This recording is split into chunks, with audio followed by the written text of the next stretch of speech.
Bonjour à tous, chers spectateurs. Nous sommes heureux de vous accueillir sur la chaîne de la SARL Sovelmash dans l'émission Temps d'experts. Nous allons parler des événements du projet et essayer de répondre à toutes vos questions. Bonjour à vous, chers investisseurs, participants du projet partenaire. Bonjour à tous.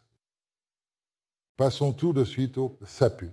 Nous continuons donc à travailler activement, de manière constante et soutenue, avec l'architecture, en collaboration étroite avec MOS Gore Architecture. Ils envoient des remarques, nous les recevons, puis nous les renvoyons. C'est un travail de va-et-vient, position par position. En principe, quelque chose de similaire s'est produit lorsque nous avons enregistré le droit de propriété sur l'objet de construction inachevé. Là aussi, il y avait des remarques, il y avait beaucoup de choses, mais il était clair que, pour certaines rubriques à remplir, il n'y avait pas de compréhension précise de ce qu'il fallait vraiment indiquer. Par exemple, pour le numéro cadastral, il fallait en fait saisir des zéros, mais qui auraient pu le savoir en l'absence de ce numéro, et ainsi de suite. Mais malgré tout, nous avons obtenu et enregistré le droit de propriété, et ici aussi, nous atteindrons notre objectif. C'est pourquoi les dernières remarques ont été prises en compte, la demande a été téléchargée, acceptée pour examen, nous attendons le résultat. Ces dernières semaines, nous avons travaillé sur le réglage et la mise en service de l'équipement et des techniciens sont venus. L'un d'eux venait de Chine, il est reparti hier, il s'occupait du moule et des réglages. Grâce à son travail en collaboration avec nos équipes, eh bien, nous pouvons maintenant présenter le produit. Voici le paquet de stator et voici le paquet de rotor. C'est sous cette forme qu'ils sortent du moule. Grâce à ces travaux, nos employés ont acquis une expérience considérable. Il convient de noter que, lorsque le technicien est arrivé, dès le premier jour, après quelques heures seulement, ils ont mis le moule en service. Ils ont travaillé à différentes vitesses. Le travail est très agréable. Et surtout, il s'agit déjà d'échantillons de série. C'est le premier équipement qui a été conçu pour la production en série. Et regardez, peu importe ce qu'ils disent, ce sont des patients cardiaques. Dans nos moteurs, comme dans les BLDC, on ne peut pas s'en passer. Et parler d'une véritable production en série de moteurs sans disposer de ce type d'équipement de découpe, ce n'est vraiment pas sérieux, franchement. En ce moment, un autre spécialiste travaille sur notre site pour régler la machine de moulage sous pression. Il s'occupe de l'ajustement. Hier, les premières pièces moulées ont été réalisées. On peut montrer à quoi cela ressemble lorsqu'elles sortent de la machine. C'est du moulage sous pression. Ce petit élément qui dépasse ici, on appelle le résidu de presse. Et on est passé de ça à ça. Voilà, Ahmed a réglé le volume de métal fondu dans la louche. Voici les pièces, le carter du réducteur de la meuleuse d'angle et les macelotes détachées ici. Mais à quoi servent-elles ? C'est lorsque le métal en fusion passe par les canaux de coulée, il remplit le moule, et ici, les impuretés et tout le reste sont évacués dans cette partie pour obtenir une pièce moulée de haute qualité. Ces pièces moulées ont d'abord été réalisées sans pression. Ensuite, celles-ci ont été faites sous pression. En même temps, nous avons réussi à bien préparer ces travaux avec beaucoup de soin et de manière très efficace. Un volume de travail assez important a été réalisé là-bas, même des lingotières ont été fabriquées, tout ce qui était nécessaire, les agents de démoulage, la composition du lubrifiant de démoulage, ainsi que la lubrification des paires plongeurs-cylindres qui compriment le métal en fusion. Tout cela a été acheté. Et, en principe, c'est une raison de nous féliciter tous. C'est aussi une production en série qui est en cours. Pour l'instant, nous avons coulé avec une composition électrotechnique, car en même temps nous réalisons des moulages en coquille. pas sur une machine sous pression, mais en coquille. Je vais vous montrer ce que nous coulons en ce moment. Voilà une petite pièce légère, une étoile. Ce n'est rien d'autre que le rotor de la nouvelle version. Les moteurs pour le Motiloc, le paquet n'est pas de 35, mais de 50 mm. Ici, on peut voir tout cet ensemble, le canal de coulée, et donc nous réalisons pour l'instant à la main, dans la coquille, ce genre de pièces. Vous avez vu, dans ce même chat numéro 1, on a publié des informations indiquant que l'outillage a été réalisé pour couler le bâti avec la douille. Le prochain outillage, ce sera pour le bâti-douille et le paquet, afin de pouvoir avancer. La première option, c'est pour pouvoir fabriquer différentes modifications en 35 et 50 mm. La deuxième option, le paquet du stator sera directement coulé avec le bâti métallique, formant ainsi une seule et unique pièce, un véritable monolithe robuste et compact, qui sera ensuite fabriqué de manière industrielle, avec un coût de revient minimal. Voici, d'ailleurs, le paquet, les plaques du paquet du stator. Eh bien, ici, par erreur, le tuyau l'a assemblé avec des rivets, ce qu'il ne faut pas faire. Ces rivets ont été retirés, ainsi que les goupilles. On peut parfois encore les distinguer, elles sont visibles à la lumière. Voici les matrices pour la fabrication des pièces, du rotor et des segments du stator. Elles sont arrivées aujourd'hui sur le site. C'est agréable. L'événement tant attendu et tant espéré s'est enfin, après une longue attente, produit. Les contrôleurs sont arrivés, donc nous allons pouvoir, bientôt, dans un futur proche, reprendre les essais de la nouvelle version du Motiloc. On peut à nouveau les tester sans crainte. J'espère qu'ils tiendront le coup. Et surtout, nous avons maintenant la possibilité de rééquiper le blindé que nous avions démonté. À l'époque, nous avions pris les contrôleurs et les moteurs pour d'autres travaux, mais maintenant nous pouvons remettre le blindé en état. Pour cela, nous avons les batteries, les moteurs et maintenant aussi les contrôleurs. Et cela dépendra de la météo et de l'évolution des événements. Parce que le blindé, c'est bien, mais la priorité reste le lancement de la production en série. Et maintenant, comme nous l'avions déjà dit, arrive le moment, le mois de mai, où, selon le planning, nous devrions déjà être passés à la production en série. Oui, nous avons déjà insufflé de la vie à certains processus de la production en série, nous les avons lancés, mais nous n'allons pas encore démarrer le cycle complet de production. Mais, néanmoins, par exemple, 1 millier de kits de pièces pour l'assemblage sont déjà entreposés, à l'exception de quoi? Des moteurs et des contrôleurs. En ce qui concerne les moteurs, justement, nous avons fabriqué ces pièces. Les pièces sont prêtes. C'est un aspect et un moment important. Actuellement, on fabrique les machines pour insérer les bobinages ici, ainsi que les équipements spécialement conçus pour couler la cage d'écureuil ici, dans cette zone, qui arrivera très prochainement.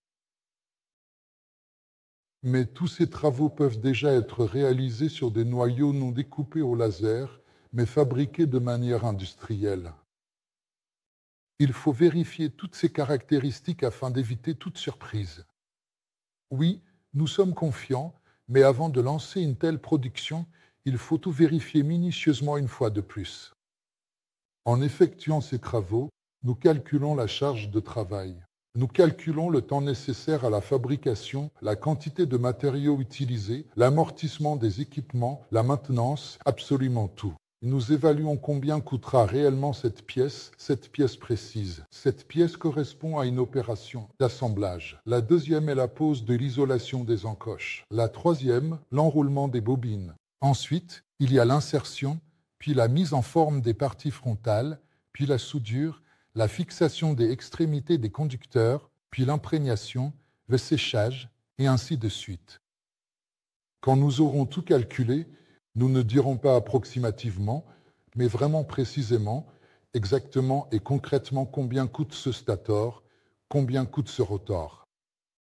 Dans le premier chat, nous avons publié des photos d'ébauches d'arbres qui ont été réalisées non pas simplement par usinage autour, mais par matrissage, sur une presse à matrissage, le matrissage.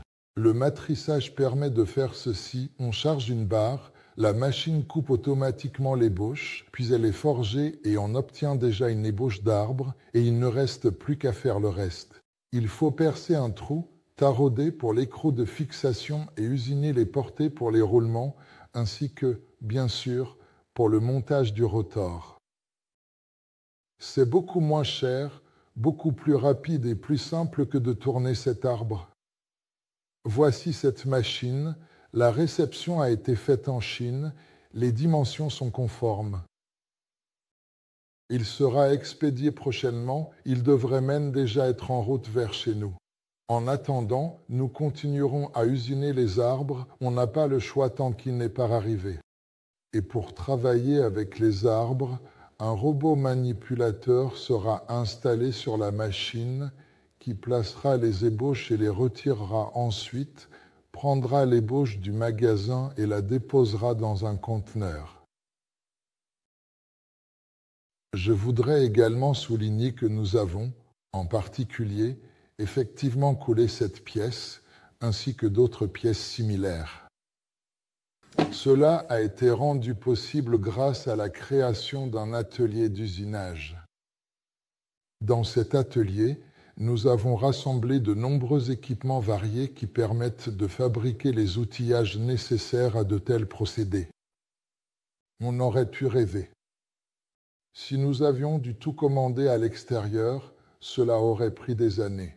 Parce que, imaginez, vous travaillez, une commande vous arrive et vous ne pourrez la réaliser que lorsque vous aurez du temps, n'est-ce pas?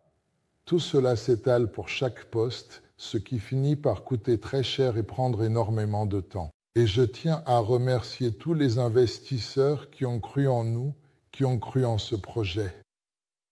Et, malgré toutes les rumeurs, les difficultés, les commérages continuent de financer le projet. Car c'est grâce à vous que tout cela a pu devenir possible. Au départ, il était prévu que cela soit réalisé grâce aux premiers bénéfices issus d'une autre activité, du développement du projet et de commandes extérieures, de commandes commerciales. C'est possible grâce à vous, sans qui rien n'aurait été réalisable. Mais ainsi, avec chaque nouveau financement reçu, l'attrait commercial du projet ne cesse de croître. Il augmente tout simplement et la perception du projet change de manière très significative. Je voudrais également souligner un autre événement. Enfin, après très longtemps, nous avons reçu 2 moteurs opposés à 2 temps. Ce sont de petits moteurs opposés, très compacts, avec des cylindres qui sont généralement disposés horizontalement. Grâce à eux, nous pourrons, pour la toute première fois, rendre le modèle Motiloc rechargeable. En effet, comme vous pouvez le constater, ce moteur sera équipé d'un générateur capable de recharger la batterie. Qu'est-ce que cela apportera?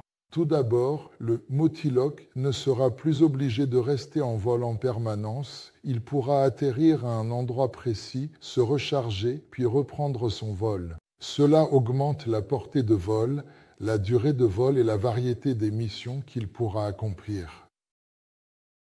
On peut aussi choisir de ne pas l'équiper ainsi. Plusieurs options existent, mais c'est possible. Et la version hybride, un hybride de ce type, pas direct bien sûr, mais avec recharge, devient envisageable. Cette version est très intéressante. J'espère qu'elle suscitera de l'intérêt. Merci. Des questions? Y a-t-il une chance de recevoir des dividendes au printemps 2026 pour l'année 2025? Ou bien est-il déjà clair que, dans le meilleur des cas, les premiers dividendes sont attendus en 2027?